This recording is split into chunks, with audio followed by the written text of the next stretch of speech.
Shri Caitanya, Jaya Nityananda, Jaya Dvaita Chandra, Jaya Gaura Bhakta Vrinda. Jaya Jaya Shri Chaitanya, Jaya Nityananda, Jaya Advaita Chandra, Jaya Gaura Bhakta Vrinda. Jaya Jaya Shri Chaitanya, Jaya Nityananda, Jaya Dvaita Chandra, Jaya Gaura Bhakta Vrinda. Jaya Jaya Shri Chaitanya, Jaya Nityananda, Jaya Advaita Chandra, Jaya Gaura Bhakta Vrinda.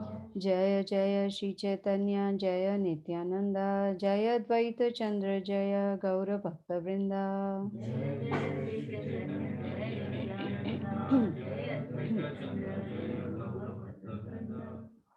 So we are continuing with Sri Caitanya Charitamrta Adi Lila, chapter 3, text number 111.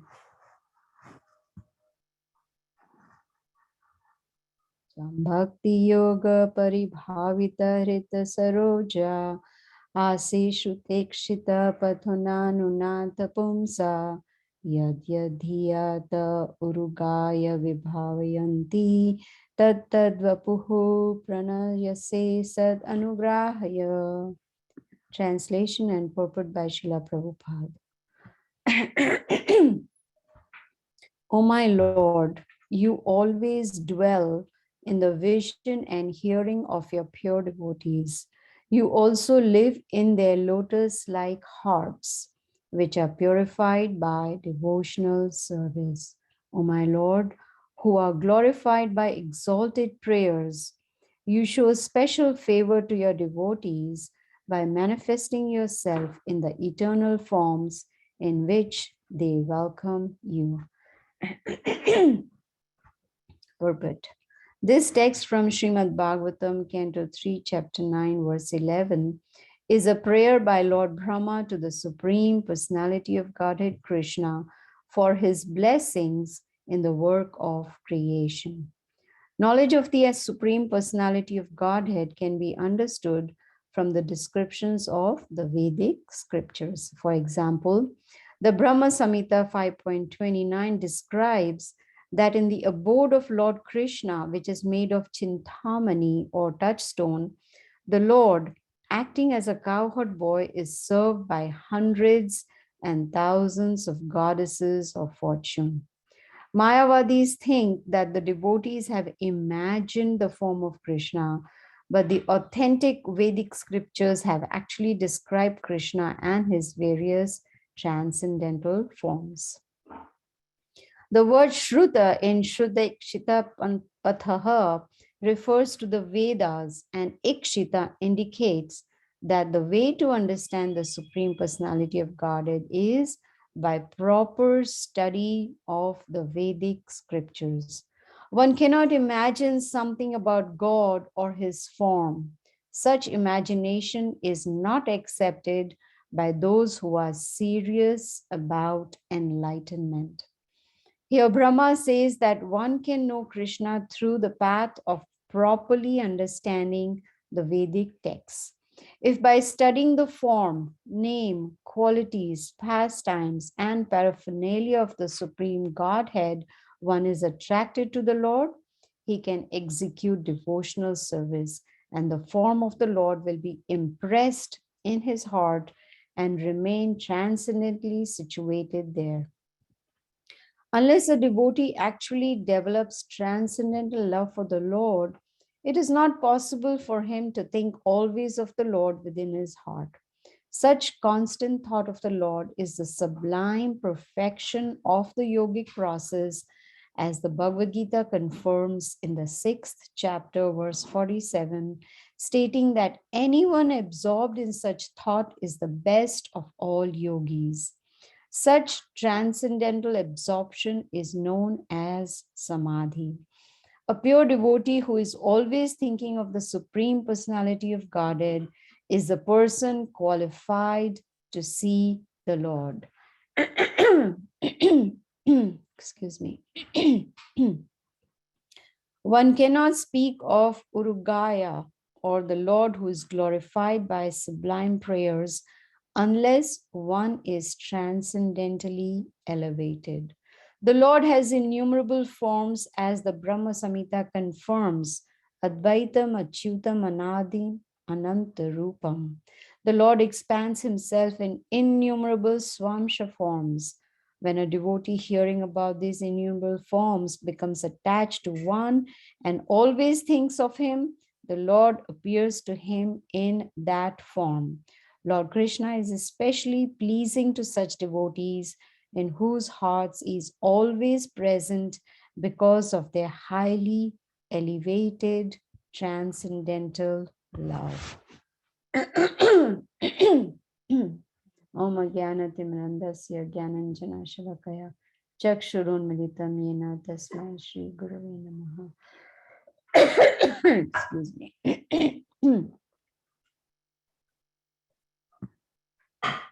So here we see the prayer of Lord Brahma. Just like Queen Kunti, when she prays to Krishna, she uses choice words, and it has that mood of love and devotion for the Lord. So we see here, Lord Brahma also is glorifying the Supreme Lord and indirectly giving us knowledge how to become a pure devotee of the Lord. What does he say? He says that the Lord dwells in the vision and hearing of pure devotees. This indicates that the pure devotees, they are using their senses in service to the Supreme Lord. We have a nice example of Ambarish Maharaj. He used all his senses for glorifying the Supreme Lord. It is mentioned in Bhagavatam. He used his eyes to see the deity form. He used his ear to hear about him. He used his mouth to glorify him. He used his legs to go to the temple of the Lord. He used his hand to clean the temple. So his whole body was completely engaged in Krishna's service. So here Lord Brahma is saying that such devotees, pure devotees, they can see Krishna through the ears. Remember, Prabhupada says that we can see Krishna through ears. That's why he stresses so much on chanting the Maha Mantra. So when the pure devotees see him through the ears, actually Krishna is sitting within their heart. They have already established. Now one may say Krishna is already there in everyone's heart, but can we see him? No, we cannot see him because we haven't reached that stage. I'm talking about myself. So here the hearts, they are like the lotus flower, and Krishna sits in the center of that lotus flower in the heart. Now these pure devotees, they have qualified themselves to have Krishna, to realize Krishna in the heart, just like the yogis. When they do all that meditation, what is their goal? To see the Lord in the heart as Paramatma. That is their goal. So here, pure devotees are even higher than those yogis who are meditating. Why? Because here they have realized Krishna in the heart. They have become so pure by performing devotional service that they can see Krishna within the heart. We have heard about Dhruva Maharaj, right? Krishna gave darshan and disappeared. So these are all those pure devotees that we can follow in their footsteps. And Srila Prabhupada has given us such a very simple process. Chant, dance, and eat prasadam. So simple. Who wouldn't want to do that? And it's free of charge. Of course, there are other things also we need to do, follow the rules and regulations, eat only Krishna prasadam, distribute this knowledge to others.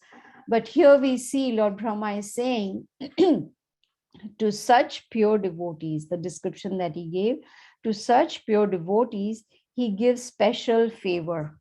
How? By manifesting himself in their hearts. So we can see Krishna's compassion and mercy.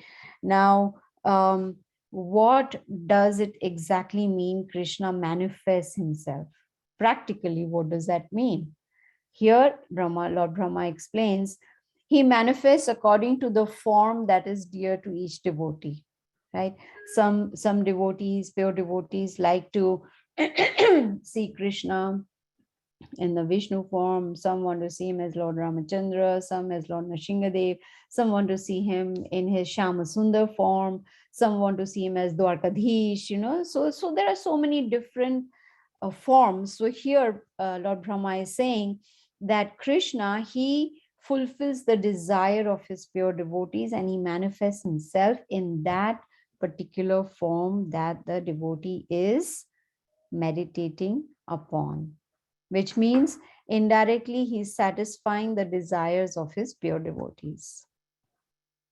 Now one may say, oh, if that is the case, let me take out my shopping list because Krishna is fulfilling the desires. No, this is talking about all spiritual desires. So one can, Prabhupada explains in the purport that we can develop that relationship with the Lord, or we can develop that love, pure love for the Supreme Lord only through mature devotional service. Now, the question is, what is mature devotional service? We've heard about devotional service, but what is mature devotional service? What do you think is a mature devotional service? Yes. And seriousness. Sincerity and seriousness. These are the two things that show the maturity of a devotee. So once we start doing that, then it becomes possible to reach that stage, that transcendental platform. And for that, it is important to have association of devotees. Association of devotees helps, neophyte devotees like us to progress gradually and reach that transcendental platform.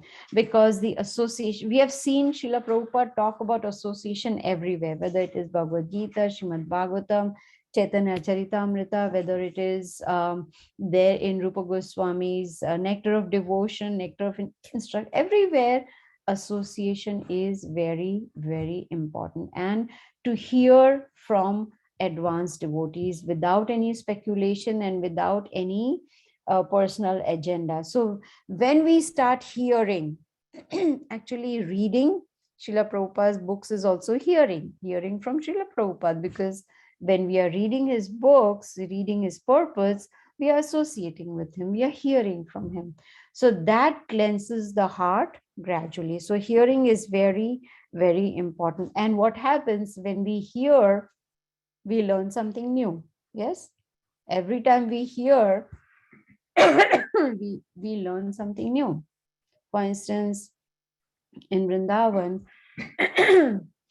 when I went to Bhandirwan, where Lord Brahma performed the marriage of Radha and Krishna, I didn't know the complete pastime. So I heard and I learned. What was it?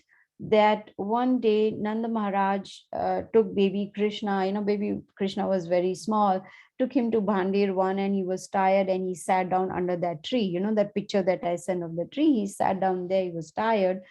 And Nanda Maharaj noticed that there is a lot of effulgence and a lot of light right in front coming towards him. And there was a very, very beautiful lady coming towards Nanda Maharaj. Have you all heard about this? No. I also heard it for the first time. So we are learning something new. So this beautiful lady approaches Nanda Maharaj. She picks up baby, I'm getting goosebumps. She picks up baby Krishna and she kisses him on the cheek. And immediately baby Krishna becomes a youthful Krishna. And that was Srimati Radharani. She came and she picked up baby Krishna, kissed him on the cheek, and he became a youthful Krishna. And that is how they both got married by Lord Brahma over there in Bhandivar, under that a tree. And there's this, I don't know if I posted this picture where there is Lord Brahma and there's Krishna and Radharani, and they have garlands in their hand, ready to, what is it called? Varmala? Varmala. Why not Vadhumala? Right? Vadhu is also there. Why just Varmala? Right? Anyway, that is besides the point. But we learn something new every time. So I was so happy to hear that the pastime that took place. So then there is over there is also a kuwa, a well. Unfortunately I forgot what was the pastime there, but once a year on one particular day, milk comes out from that well, and devotees, they go there on that particular day. It is something to do with Lord Balram, I think, but I don't want to speculate. My memory is poor. I should have written it down. But once a year, you can see the milk coming out from that well, and we took the water from the well and we, put it on our heads. So the point I'm making is that the more we associate, the more we hear, the more we learn. And it is not possible to learn everything, right? It's not possible because Krishna is unlimited, his pastimes are unlimited. So it is not possible to know everything about Krishna. But we are able to learn and hear because we are associating with devotees, right? In association of devotees, in association of Srila Prabhupada, because we are reading his purpose, we learn, we hear, we learn, and we appreciate Lord Krishna a lot more. So association is very, very, very important. I keep insisting on this, and that is why we associate at least once a week, so that, of course, we associate with Srila Prabhupada on daily basis because we are reading and hearing, but we associate in person also so that we can exchange. What do you think we can exchange? Krishna Katha. So we can hear, we can understand Krishna. So, but when we associate with devotees, we should keep our personal notions, preconceived notions, our personal expectations at home and then come and associate. Does that make sense? Because what happens if we do not do that, then our mind starts dwelling on all those preconceived notions. So and so is like this, so and so did this and that. So when we do that, then what happens? It pollutes our heart and our minds. So especially with devotees, of course, with karmis, like in the office, or we meet someone in grocery store or whatever, that's a different thing, because when we have preconceived notions of them, which is also not good, or have expectations, there is no offense. But when it comes to devotees, then that is Vaishnava Aparad. And what does Chaitanya Mahaprabhu say about Vaishnava Aparad? Even if we do that mentally, it may not be verbally, it may not be, hopefully not physically, hopefully not, take a danda and push, push. No. But even mentally, then that becomes Vaishnava Aparad. I'm sorry, I keep repeating this because Chaitanya Mahaprabhu has explained that if we do Vaishnava Aparad, we may not realize it, but it has effect. It hampers our spiritual life. So best thing is not have preconceived notions and not have any expectation from anyone. I remember in the beginning, of course, much, much before we came to Krishna consciousness, I used to have a lot of expectations. I'll give you simple examples, which I should not, but I will give. Come out from the shower and take the wet towel and put it on the bed. Expectation was, don't do that, right? But that is a natural habit of most men. I don't know if women do that too, but right, women don't do that, right? Yes. But so once I got the knowledge and I gave up that expectation, I was not getting angry at all, because I didn't expect. I expected the towel, wet towel, to be on the bed. And all I had to do is just pick it and put it in the laundry basket. Simple as that. So when we have expectations, we are the ones who suffer because our desires are not fulfilled. So here it is, Lord Brahma is saying that the attachment of the pure devotee to a particular form of Krishna is based on their natural inclination. It is not something that can be forced upon. Oh, you have to think of Krishna in the Nrsimhadev form. No, there's no such thing. It's natural inclination, that, okay, I am more inclined towards Lord Nityananda, or I'm more inclined towards Lord Balaram, or whatever it may be. right? They are, after all the same, right? Lord Balram is the first expansion of Lord Krishna. But in Bhagavad Gita, Krishna tells Arjuna, or it's Arjuna who tells Krishna that I want to see only your Sham Sundar form. That was his natural inclination. So I have a question. Uh-huh. So we have one Mataji coming to our class, and so her devotion is towards the form of Venkateshwara. Uh-huh. And so should we preach in a manner that could pay it to Krishna? Or No, let it be, because that is a natural inclination, and Lord Venkateshwara is Lord Krishna himself. Yes. Bhagavad Gita says, do not disturb. Yes, we should not disturb. Let them understand, let them take more knowledge and, contemplate on it and then come to their own conclusions. Bhagavad Gita clearly says, Krishna says, I am the Supreme Personality of Godhead. Everything, everyone emanates from me, right? So here Lord Brahma is saying that attachment is due to natural inclination, and each pure devotee has their own particular relationship with Krishna. It may be just like there are different rasas. One, it can be a neutral rasa, it could be like a parent, like a friend, like a servant, or like a lover. It could be any. And then there are also subcategories of these rasas, but it is all dependent on their particular relationship with Krishna, in what service mood they perform their devotional service. And this attachment, Prabhupada says, is called Swarupa Siddhi. That's what he calls it. So once the Supreme Lord sits in the heart, Prabhupada says he stays there. Now, why do you think Krishna doesn't leave from there? Because he wants him to take that jiva back to God. Why? Because I guess it's like father following and Because he has already become a pure devotee. If he has reached that stage of pure devotion, he's not going to waver, he's not going to fall down. He's already a pure devotee. So Krishna, when he's there, he just stays in that heart. And then Prabhupada says, Krishna does not disclose himself to casual worshipper. That's why Prabhupada says bhakti is not casual. We should not consider this material world to be like a clubhouse we've come to enjoy and relax and be casual about it. Like in some offices, Fridays, it's casual wear, correct?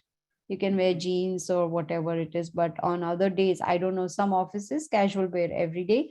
But mostly it is formal wear, Monday through Thursday, and Friday is casual wear. Bhakti is not casual.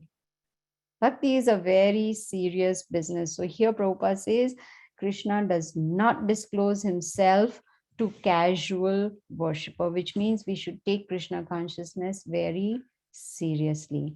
And this particular verse that we read is actually a prayer by Lord Brahma to Krishna, and he is begging Krishna to bless him so he can do the creation. So Lord Brahma, he understands Krishna is the creator, he is the controller, he is the one from whom he has to receive the blessings, and Lord Brahma is just a sub-creator. He's just doing that because Krishna wants him to do. So he's asking, begging for blessings in work of creation. So it's important to understand the mood of Lord Brahma, and we can adopt that mood of Lord Brahma. For instance, whenever we start preaching, whenever we start giving knowledge, the first thought should be that I am not preaching. I am not. It is the spiritual master, Srila Prabhupada, and the Supreme Lord that are speaking, that are giving this knowledge. That doesn't mean we think I am God, but the mood should be that I am nobody and I cannot preach. So it should be like Lord Brahma, just like Lord Brahma studied the Vedas properly. We also need to study the Vedas properly. And that is the reason, Guru Maharaj and Srila Prabhupada always insist on reading every day. Sorry, wrong sentence. Reading scrutinizingly every day. It's not being, oh yes, I read today's chapter, finish. No, scrutinizingly means look at each and every word and the sentence, because Prabhupada says if a person just scrutinizingly understand even one verse or one line of the verse or even one word, one can become self-realized. So reading scrutinizingly is very, very important. And of course, distributing this knowledge. What is there on the 14th? Gita Jayanti, an opportunity. That is the day when Krishna spoke the Bhagavad Gita to Arjuna, re-spoke it 5,000 years ago. So what is it that is going to please Guru and Krishna and Srila Prabhupada? That we distribute Bhagavad Gitas, at least it should be on, throughout the month, but at least on the 14th. Somehow or the other, someone who comes to the door, FedEx, UPS, some devotees, they purposely place orders so that when they come to deliver, they can give Bhagavad Gitas. And Geet Govind is one of them. So that they will come to deliver and they can get one Bhagavad Gita. So this is how we should also please Guru and Krishna. So here, even Lord Brahma is stating that one cannot know Krishna just by studying the Vedas. Proper understanding is very important. And to do that, we need to pray to Guru and Krishna to please bless us so that we can understand. How many times we read and we don't understand? I particularly have to run to my husband and say, oh, this verse, what do you think? How do you explain? What does it exactly mean? And he just gives one look and he gives a nice summary of the whole verse. And then I type it out. You need to understand it. It's very difficult to understand. It's not easy. Yes, we can read it. Oh, one cannot speak. The Lord is glorified by sublime prayers unless one is transcendently elevated. Oh, good to know. Nice to know. But what does it actually mean? That means we need to glorify the Supreme Lord, and the prayers have to be very sublime. And, then we will come to a transcendently elevated position, which means come to pure love for the Supreme Lord. This is the process. And when Krishna sees our sincere efforts, then he blesses us. He gives his mercy to us through Guru. We get, what is it that pleases the spiritual master?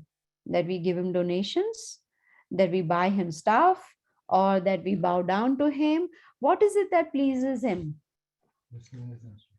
We follow his instructions. And what are his instructions? Preach, preach, preach. That's it all. That's all. And that pleases him. So here, according to Lord Brahma, Krishna will reveal himself and remain in the heart if we reach that transcendental elevated position. Until then, we have some food for thought. We need to contemplate, think about how can we reach that stage? How can we elevate ourselves to that platform where Krishna will be situated, or we will realize Krishna within the heart? Very simple. Follow Srila Prabhupada. He has given us a very simple process.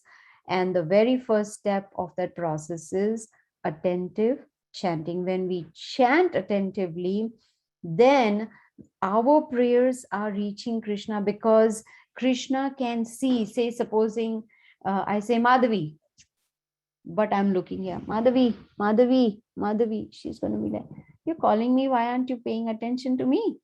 Right?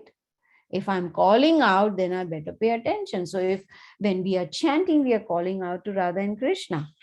So when we are calling out to them, then our attention should be there. So when Krishna sees our attention is there, when we are calling him, that is when he starts cleansing our hearts. Otherwise, the heart, I remember in Belgium, Urmila Mataji was giving class, and she explained what is in our heart is like gunk. She used that word gunk. You know what's gunk?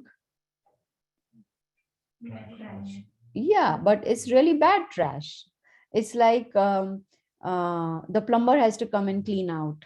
That kind. It's so dirty. Stinks. And it stinks too. Yes. Yes. So we should think that, oh, what's in my heart stinks. I better clean it. And who is the best plumber? Hare Krishna Mama. Exactly. Krishna is the best plumber. He can remove all that gunk from the heart, provided he sees that we want to cleanse our heart. Let's go to the next verse. The chapter is coming to an end very quickly. 112. Ei shlokera artha kahi sankshepera sara bhaktera ichhaya krishnera sarva avatara. Translation. The essence of the meaning of this verse is that Lord Krishna appears in all his innumerable eternal forms because of the desires of his pure devotees. Next verse, 113. Chaturtha shlokera artha haila sunishchite avatirna haila gaura prema prakashite. Translation. Thus I have surely determined the meaning of the fourth verse. Lord Gauranga or Lord Chaitanya appeared as an incarnation to preach unalloyed love of God. That is the purpose of appearance of Sri Chaitanya Mahaprabhu. So reference is given by Krishnadas Kaviraj Goswami. Last verse of the chapter.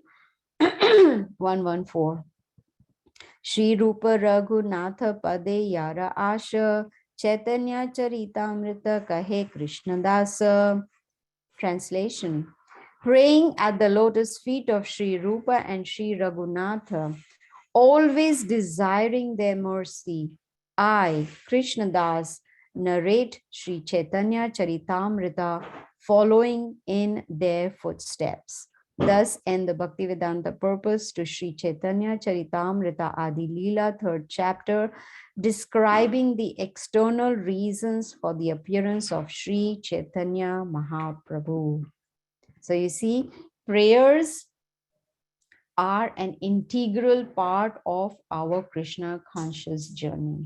And chanting every day is actually praying to the Supreme Lord. That chanting the Maha Mantra is praying to Radha Krishna. Prabhupada says it is a prayer to the Supreme Lord and his energy, Radha and Krishna, that please engage me in your service.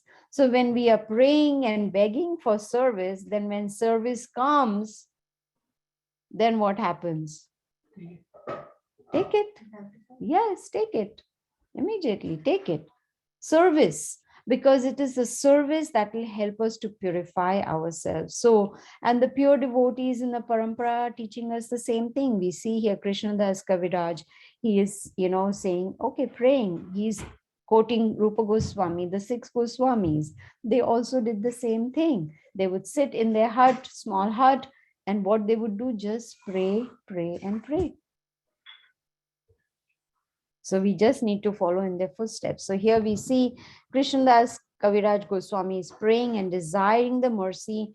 And in that prayerful mood, he is narrating Sri Chaitanya Charitamrita. Thanks to Srila Prabhupada, we have got the opportunity to pray every morning, right? We can chant every morning, which is actually a prayer and it is an appeal. So who is benefiting by chanting? When you chant, do I get the benefit? No. Whoever chants gets the benefit, and the benefit is cleansing of the heart. Like Chaitanya Mahaprabhu says, Cheto Darpanam Marjanam, cleansing of the mirror of the heart, removing all the anarthas and complete clearing. So this is a very, I would say, a golden opportunity Srila Prabhupada has given us of Krishna consciousness, that we can take it more seriously and more sincerely, and probably reach that transcendental elevated stage of pure devotion. So this is how the chapter ends. And next week there will be no class because I'm traveling.